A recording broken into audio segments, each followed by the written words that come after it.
इस ऐतिहासिक धरती पर उपस्थित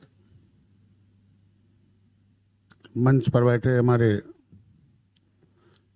केंद्रीय पशुधन मत्स्य मंत्री, उनके साथ और साथी विभिन्न प्रदेशों से आए मंत्रीगण, अधिकारीगण, आज एक नया प्रयोग है।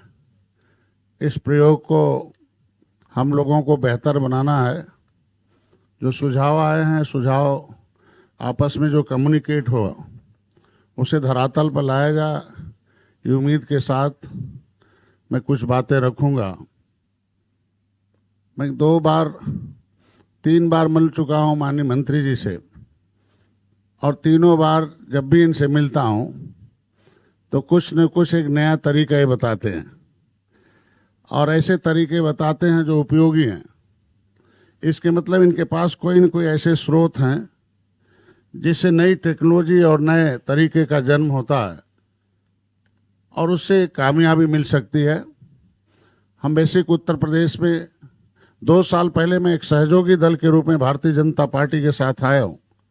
मैं धन्यवाद दूंगा माननीय प्रधानमंत्री जी अमित शाह जी को कि मत्स्य मंत्रालय को कृषि मंत्रालय से अलग किया, और माननीय योगी आदित्यनाथ को भी उत्तर प्रदेश में धन्यवाद दूंगा कि वहाँ भी मत्स्य मंत्रालय को कैबिनेट का दर्जा देके अलग किया और एक मछुआरे के बेटे को वहाँ कैबिनेट मंत्री बनाकर आज यहाँ पहुँचाने का अवसर दिया। मैं सभी को बधाई देता हूँ। उत्तर प्रदेश एक बड़ा प्रदेश है और जहाँ से लेकर हर प्रदेशों में लोग आके कमाने आते हैं। गुजरात का कोई ऐसा शहर नहीं होगा जहाँ ढेर सारी आबादी उत्तर प्रदेश, बिहार और मध्य प्रदेश की न हो। ऐसे में यहाँ के सभी लोगों को सोचना जरूरी है कि ऐसे माइग्रेटेड लोग को अगर हम वहीं रोजगार दे दें उत्तर प्रदेश में, और तो निश्चित रूप से मशीनी युग है और मशीनरी बढ़ रही है, इसलिए जो बेरोजगारी बढ़ रही है उसमें रोजगार के साधन बढ़ाए जा सकते हैं। मत्स्य विभाग से खाद्यान्न बढ़ाए जा सकते हैं और रेवेन्यू भी बढ़ाया जा सकता। उत्तर प्रदेश में कुछ विशेष समस्याएं हैं कि अंग्रेजों के बनाए हुए कानून अभी भी चल रहे हैं, चाहे वो समितियों का हो, चाहे वो रेवेन्यू डिपार्टमेंट का हो। जमीन वहाँ राजस्व विभाग का है, पानी उनका है, कानून हमारा है। पता चला कि वो अपने हिसाब से करते हैं, मत्स्य विभाग अपने हिसाब से करता है। मैं माननीय मंत्री जी से चाहूँगा कि एक केंद्र से लेटर जरूर भेजें उत्तर प्रदेश सरकार को कि रेवेन्यू डिपार्टमेंट की जो खाली ज़मीनें हैं, जैसे ऊसर ज़मीनें हैं, उसे हमें दे दें। मैं खारा पानी वहाँ है, उसे हम झींगा पैदा करके रेवेन्यू डिपार्टमेंट को, उत्तर प्रदेश सरकार को हम राजस्व दे सकते हैं। क्योंकि उस ऊसर ज़मीन को उपजाऊ बनाने के लिए सरकार बहुत पैसा खर्च कर रही है 50 साल से, लेकिन कभी उस पर कामयाबी नहीं हो रही है। लेकिन हम लोग मत्स्य विभाग उस पर कामयाबी प्राप्त कर सकता है। ढेर सारे पोखरे पट्टे हैं, वहाँ रेवेन्यू डिपार्टमेंट उसे अपने मनमाने ढंग से किसी को दे देता है। नाम वहाँ लिखा हुआ कि स्पष्टीकरण है कि मछुआरे कौन हैं, केवट मल्ला, बिंद कश्यप, कहार, धीवर, रैकवार, बाथम, तुरैहा, ये स्पष्टीकरण है। लेकिन उनके बाद पैसा नहीं होने के नाते वहाँ एक कानून बन गया है कि एक तो कोर्ट ने लगान 10 गुना कर दिया। पोखरे हैं, आधा सूखे हैं, आधा कब्जा है। कागज के हिसाब से उसे पैसे लिए जाते हैं, पानी के हिसाब से पैसे लिए जाने चाहिए, वो खाली होना चाहिए। कुछ तो रेवेन्यू डिपार्टमेंट करे। और 10 साल का पट्टा होता तो 10 साल का पैसा एक महीने के अंदर जमा करना। मछुआ समुदाय अंग्रेजों के द्वारा उजाड़ा हुआ समुदाय है, मुगलों के द्वारा उजाड़ा हुआ समुदाय है। माननीय मंत्री जी, प्रधानमंत्री की जो मंशा है, प्रधानमंत्री संपदा योजना का जो नीली क्रांति लाए, उस क्रांति कभी इस मछुआ समुदाय ने इस देश को क्रांति करके अंग्रेजों को नदियों में डुबा के मार कर देश से भगाया था। कानून बनाकर उन्हें उजाड़ा था। तो कानून बनाकर अगर उजाड़ा था तो मैं माननीय मंत्री जी से चाहूंगा कि जैसे अंग्रेजों ने कानून बनाकर उजाड़ा हो, उस समुदाय को तो बसाने का काम अपने विभाग से कर दें। क्योंकि मत्स्य विभाग भी मछुआ माना जाता है, मछुआरों का विभाग है।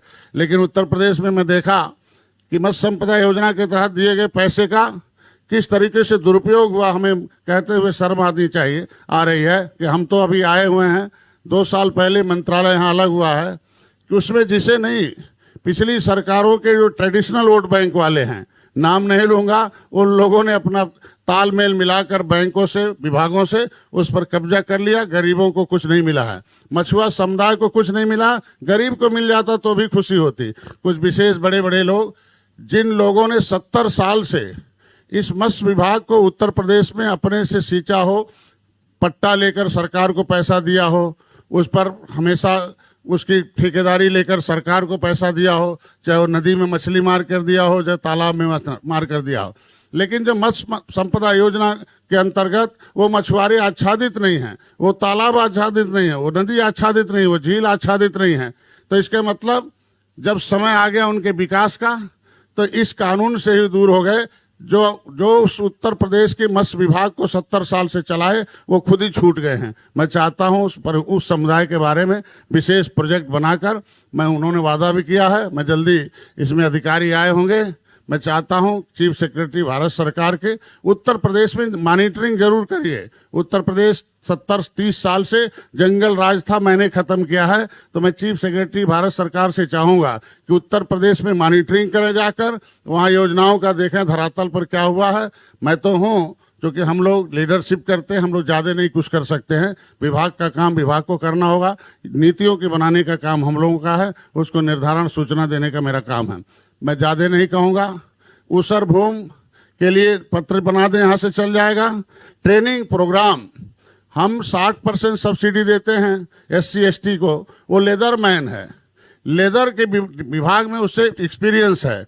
लेदरमैन को अगर फिशरमैन की 60% सब्सिडी देते हैं और विदाउट ट्रेनिंग देकर हम पैसे को दे देते हैं, तो क्या करेगा धरातल पर, तो भगवान भरोसे है। मैं चाहूंगा उसमें एक नियम बने कि ट्रेनिंग पहले दी जाए, उसे अनुभव दिए जाए, उसे प्रदेश में घुमाए जाए, उसका मनोबल मोटिवेशन किया जाए। जब उसमें एक्सपीरियंस हो जाए और उसे देख लिया जाए टेस्ट करके कि उस लायक है कि नहीं है, तो उसे 60 नहीं 70-100% दे दिया जाए। तो हमें सरकार का, जनता का पैसा है, उस पर एक विश्वास किया जाना चाहिए कि पोर्टल में एक लाइन बढ़ना चाहिए कि ओनली वन इशू द, जो अनुदान है वो ओनली 1% को हो एक्सपीरियंस के लिए। अब मैं चाहूंगा आंध्र प्रदेश और कलकत्ता मत्स्य पालन में 1 नंबर पर है।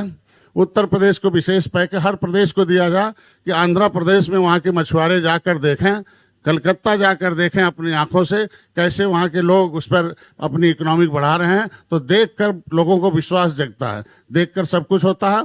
तो उसके लिए NFDB हैदराबाद में है।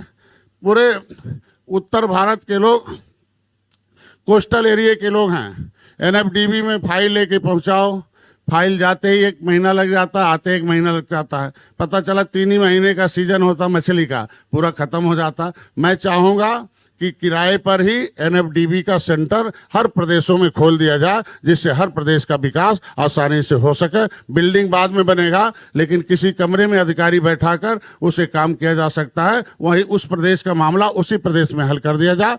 और NFDB जो हैदराबाद में है, हैदराबाद न होकर उसे दिल्ली में लाया जाए, क्योंकि दिल्ली केंद्र का जगह है, वहाँ सभी लोग आते हैं और जाते हैं। वहाँ आसानी से केंद्र अपने हाथ में उसे मॉनिटरिंग कर सकता है। मेरा ये सुझाव था, काम करना मंशा के अनुरूप आपका काम है। 50 लाख से ऊपर अगर सब्सिडी दी जा रही है तो उसे जो है PP मॉडल में दी जाए। 1 करोड़ रुपए, 2 करोड़ रुपए, 5 करोड़, 10 करोड़ जो दिया जा रहा है, उसमें अगर सरकार दे रही है तो सरकार PP मॉडल में लाए तो बेहतर होगा। क्योंकि जब सरकार भी रहेगा, प्राइवेट व्यक्ति भी रहेगा, तो उसके असली से आएगा। नहीं तो पता चला कितने योजनाओं को मैं घूम कर देखा हूं कि पैसा पा गया, 60% खा के बैठ गया, 40% उसका लगा, उसकी भूमि वही है, बेच उच के खत्म कर दिया। तो उसे प्रोडक्शन पर बहुत प्रभाव पड़ रहा है। तो मॉनिटरिंग करना बहुत जरूरी है। PP मॉडल को भी लगाएगा तो अच्छा है। गरीब किसानों को कुछ नहीं मिल रहा है। जैसे माननीय मंत्री जी ने कहा है कि गाय वो पालता है जिसके पास खेत नहीं है, गाय वो पालता है जिसके पास घर नहीं है, और उसे कुछ मिल ही नहीं रहा है, उसके पास ज्ञान नहीं है। तो ऐसे में मछुआ समुदाय के पास घर नहीं है, खेत नहीं है, वो कहाँ से निजी भूमि है। तो आपका जो प्रधानमंत्री की जो मंशा है, प्रधानमंत्री संपदा योजना में उस व्यक्ति को मिल ही नहीं रहा है जिसके पास खेत नहीं है, निजी भूमि, जिसके पास वो पोखरे में तो है, पट्टे उट्टे मिल जाते बेचारे, किसी बनिया से ले लेते हैं पैसा, कर्जा और जा। तो मैं चाहता हूं कि जो सरकारी पोखरे हैं, झील और तालाब हैं, उसको भी सुंदरीकरण के लिए, विकास के लिए इस मत्स्य संपदा योजना में जोड़ा जाना अनिवार्य है।